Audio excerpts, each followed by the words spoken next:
Much afraid, together with sorrow and suffering, had crossed the desert, walked on the shores of loneliness, and climbed Mount Injury.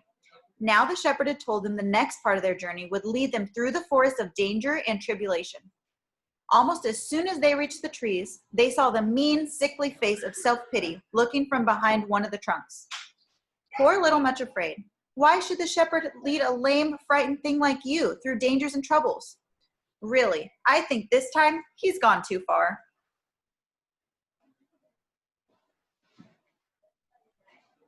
Resentment peered out from behind another tree. There are other ways to get to the high places. Tell him you won't go this way. This path is only for the strong and courageous. Bitterness was next.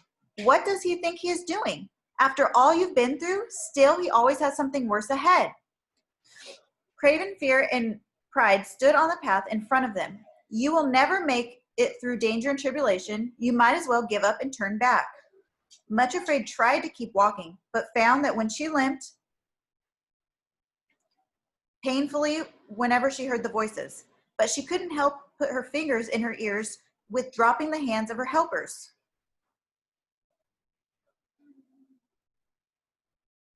She stopped and asked Sorrow and Suffering if they had any suggestions.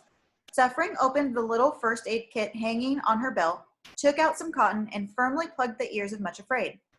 Soon, her 5 enemies realized she couldn't hear them and became tired of bothering her.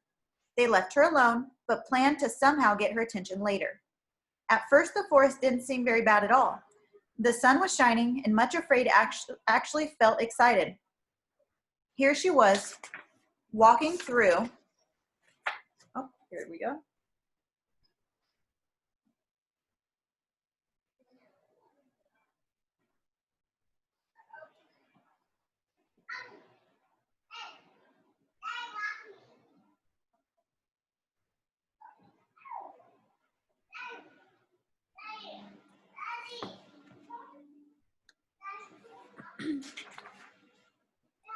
Walking through the forest of danger and not really minding. But the sun didn't shine for long. Soon, huge black clouds filled the sky. Thunder rolled in the distance, and the woods became very dark and very still. Suddenly, a bolt of lightning scorched across the sky, and there was a great crash as a tree fell to the earth. Then another streak of lightning flashed, and another. Soon there was thunder and lightning in every direction. The forest seemed to be groaning and shaking, and the trees were falling all around them. The strangest thing was Much Afraid was still not really frightened. She spoke words to herself from the great book. Though 1,000 shall fall at your side, and 10,000 by your right hand, it will not come near you. For I will cover you with my feathers, and under my wings you will trust. Throughout the storm, she was filled with a sense of peace as she walked between her 2 helpers. At last, the storm rumbled off into the distance. As they stopped to wring the water out of their clothes and hair, Craven Fear appeared and yelled at the top of his voice, "Much Afraid! The storm is not really gone. It will be back, and it will be worse than before. Hurry, back down the path and get away from these dangerous trees. There's just enough time to get away." "Listen," she said to her helpers, "I can't stand this any longer. Please help me, both of you." She bent down, picked up a stone, and threw it at Craven Fear. Her 2 helpers actually laughed for the first time and started throwing stones toward the trees where the 5 enemies were hiding. And then, just ahead of them by the path, they saw a long hut. Thunder was again rumbling closer as they hurried through the door. Suffering immediately locked the door behind them, and they were certainly glad that she did. The next minute, the 5 enemies were banging on the door and shouting, "Hey, open up! The storm is starting again. You can't leave us out here." Much Afraid went to the door and called through the keyhole the same words Craven Fear had spoken to her. "Hurry back down the path and get away from these dangerous trees. There's just enough time to get away." There was a sound of angry voices outside, then hurrying feet as the storm hit with fury. Inside the hut, Much Afraid and her helpers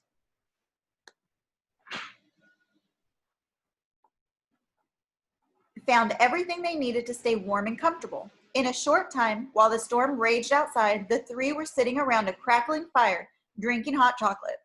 Much Afraid realized with surprise that this was the happiest and most peaceful part of her journey.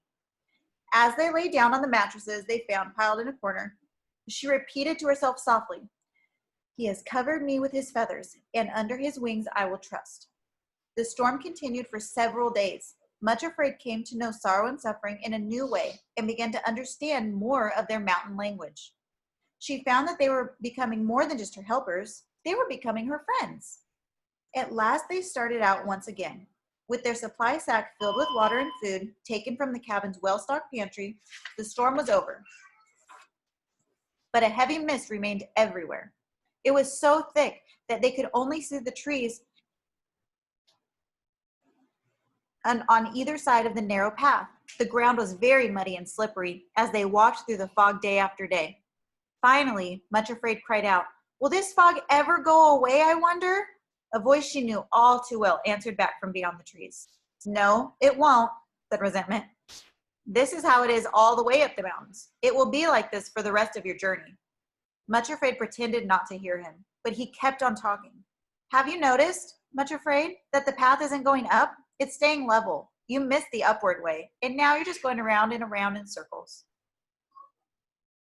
Much Afraid had not really noticed this, but now she realized it was true. They weren't climbing at all. She turned to her friends. "Do you think we might have missed the right path? The fog is so thick, we may have gone past it without realizing." They reminded her not to listen to her enemies. "This is the way the shepherd told us to follow. We must stay on it." So Much Afraid kept on stumbling and falling on the slippery path.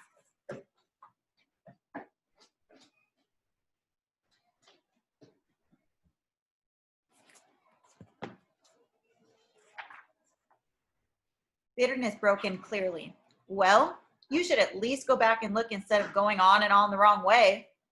"You poor little thing," self-pity whispered through the mist. "You are just continuing day after day on a path that is taking you nowhere, and you should be going to the high places." The voices kept on whispering at her as they walked, until at last Much Afraid decided to sing. "If I sing quite loudly, I won't be able to hear what they say," she told herself. And so the muddy, wet, and bedraggled Much Afraid began to sing one of the songs from the great book. Her enemies immediately went quiet. "What a good idea," she thought. "This works much better than putting cotton in my ears." And she sang even more loudly.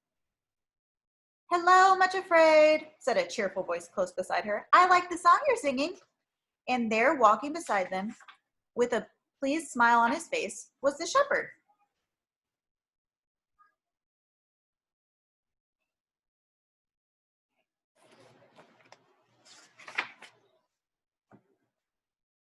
Much Afraid was very happy to see him, but felt embarrassed about how she looked.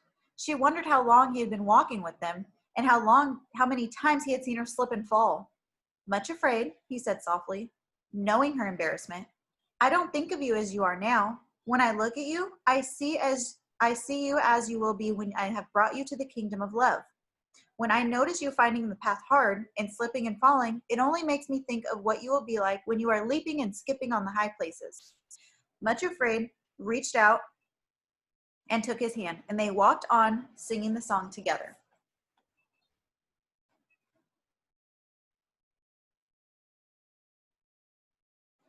And that is where we will stop for today.